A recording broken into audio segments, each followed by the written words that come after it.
सभ्यता का एक और शहर लोथल के बारे में पढ़ेंगे और वहां से मिले कुछ अवशेषों के बारे में पढ़ेंगे। आइए हम प्रश्न उत्तर के माध्यम से पढ़ते हैं। तो सबसे पहला प्रश्न है हमारा, लोथल किस नदी के किनारे स्थित है? ठीक है, तो लोथल जो है वो भोगवा नदी के किनारे स्थित है। ठीक है, कहाँ स्थित है? भोगवा नदी के किनारे। अगला प्रश्न है, लोथल किस सभ्यता का प्रमुख नगर था? तो लोथल जो था वो हड़प्पा का प्रमुख नगर था। अगला प्रश्न है, लोथल किस विशेष संरचना के लिए प्रसिद्ध है? तो लोथल जो है वो अपने डॉकयार्ड के लिए प्रसिद्ध है। डॉकयार्ड क्या है? देखिए, महत्वपूर्ण बंदरगाह है। ठीक है, क्या है? बंदरगाह। और ये जो है वो गुजरात में है। ठीक है, कहाँ पर है? गुजरात में। और ऐसा माना जाता है कि ये जो है ये 4200 साल पुराना बसा हुआ है। और ऐसा माना जाता है कि यहाँ पर जहाजों के रख रखाव की सुविधा बहुत अच्छी थी। अगला प्रश्न है, लोथल में कौन सा उद्योग प्रसिद्ध था? तो लोथल में माला और मनका बनाने का निर्माण जो था ये प्रसिद्ध था। ठीक है, लोथल के लोग कृषि के साथ साथ बहुत अच्छे व्यापारी भी थे। ये लोग मनका बनाते थे और कई प्रकार के सिक्कों का भी निर्माण करते थे और ये लोग दूसरे शहरों में बेचते थे, दूसरे शहरों के साथ व्यापार करते थे। अगला प्रश्न है, लोथल की खोज किसने की थी? ठीक है, तो लोथल की खोज जो थी वो 1954 में भारतीय पुरातत्व सर्वेक्षण ने AASI द्वारा की गई थी। इसको मुख्य रूप से जो भारतीय थे पुरातत्वविद थे वो थे SR राव। ठीक, कौन थे? SR राव। इनके द्वारा 1954 में की गई थी। ठीक है, लोथल की खोज कब की गई थी? तो लोथल की खोज 1954 में की गई। अगला प्रश्न है, लोथल किसके व्यापार का प्रमुख केंद्र था? लोथल जो था मोतियों का, रत्नों का, आभूषणों का,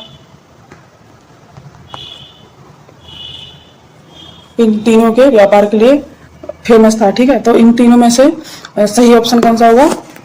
धातु और रत्न। ठीक है। अगला प्रश्न है, लोथल किस आधुनिक शहर के पास है? तो लोथल जो है वो गुजरात में अहमदाबाद के पास है। अगला प्रश्न है, लोथल के डॉकयार्ड से क्या संकेत मिलता है? तो लोथल का जो डॉकयार्ड है उससे हमें व्यापार का संकेत मिलता है।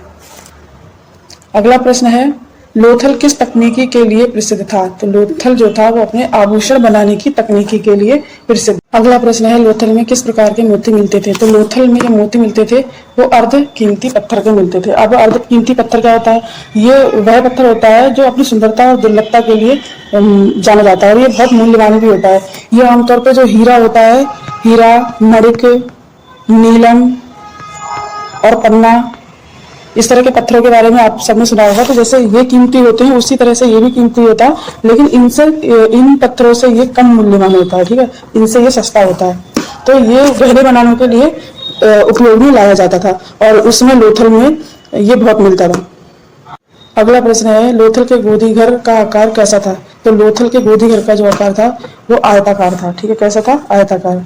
अगला प्रश्न है, लोथल के शिलालेख किस लिपि में थे? तो लोथल के जो शिलालेख थे वो सिंधु लिपि में थे। जितने भी सिंधु के शहर हैं, सिंधु सभ्यता के शहर, उनकी लिपि जो है वो सिंधु। अगला प्रश्न है, लोथल के लोग किस धातु का मिश्र धातु बनाते थे? तो लोथल के लोग कांसा बनाते थे। ठीक है, कांसा कैसे बनाते थे?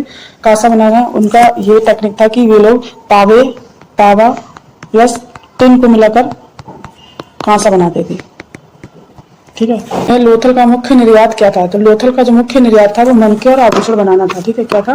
मनके और आभूषण बनाना। अगला प्रश्न है, लोथल में पाए गए अग्निकुंड का उपयोग किसके लिए होता था? ठीक है, तो भोजन पकाने के लिए होता था, धातु गलाने के लिए होता था, धार्मिक अनुष्ठानों के लिए होता था, अनाज भूनने के लिए होता था। तो ये धार्मिक अनुष्ठानों के लिए होता था। यहाँ पर बलि उली प्रथा भी चलती थी। ठीक है, अगला प्रश्न है, लोथल का जल निकासी तंत्र कैसा था? तो खुला था, ढका था, या प्राकृतिक नहर थी, या कुएं का नेटवर्क था? तो इसका ढकी हुई नालियां थी। ठीक है, कैसी थी? ढकी हुई नालियां। तो इसका सही उत्तर होगा ढका हुआ। अगला प्रश्न है, लोथल किस चीज के डिजाइन के लिए प्रसिद्ध था? तो लोथल जो था अपने मनके के डिजाइन के लिए प्रसिद्ध था। ठीक है, काय के लिए प्रसिद्ध था? मनके बनाने के। अगला प्रश्न है, लोथल के गोदीवाड़ा का मुख्य उद्देश्य क्या था? तो लोथल के गोदीवाड़ा का जो मुख्य उद्देश्य था वो जहाजों की लोडिंग और अनलोडिंग करवाना था। ठीक है। अगला प्रश्न है, लोथल किस व्यापार में माहिर था? तो जो लोथल था वो सामुद्रिक व्यापार के लिए माहिर था। वो सबसे ज्यादा फेमस था समुद्र का व्यापार करने के लिए।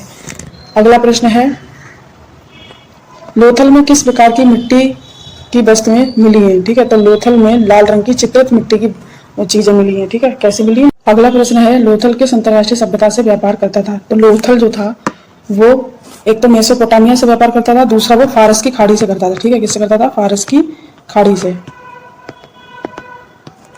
तो इसका सही उत्तर होगा मेसोपोटामिया। ठीक है, क्या होगा? मेसोपोटामिया। अगला प्रश्न है लोथल में पाए गए घनों का उपयोग किस लिए किया जाता था? ठीक है, तो इसका वजन माप के लिए किया जाता था। अगला प्रश्न है